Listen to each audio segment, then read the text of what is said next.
بآل محمد عرف الصواب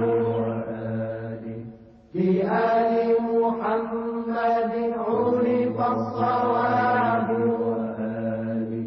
وفي أبياتهم نزل الكتاب فهم حجج الإله على البرايا بهم وبجدهم لا يستراب بهم وبجدهم لا يستراب بآل محمد عرف الصواب بآل محمد عرف الصواب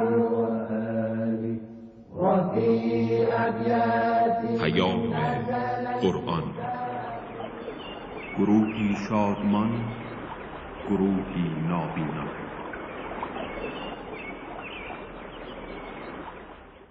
يوم ندعو كل أناس بإمامهم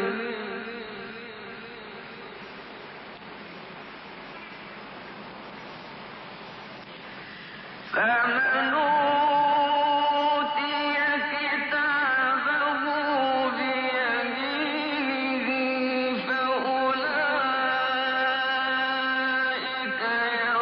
يقرؤون كتابهم ولا يظلمون فتيلا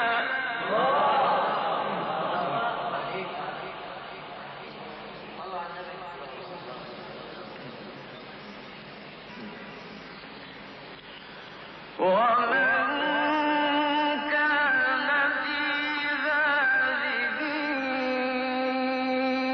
أعمى فهو في الآخرة أعمى وأضل سبيلا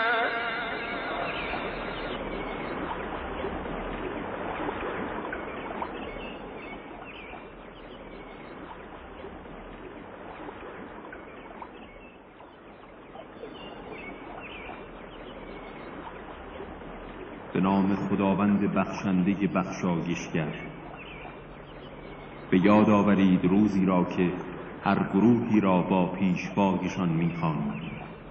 کسانی که نامه عملشان به دست راستشان داده شود آن را با شادی و سرور می‌خوانند و به قدر رشته شکاف هسته خرمایی به آنان ستم نمی‌شود. اما کسی که در این جهان از دیدن چهره حق نابینا بوده است در آخرت نیز نابینا و گمراه تر است. راست گفت خداوند اعلی و بلند مرتبه.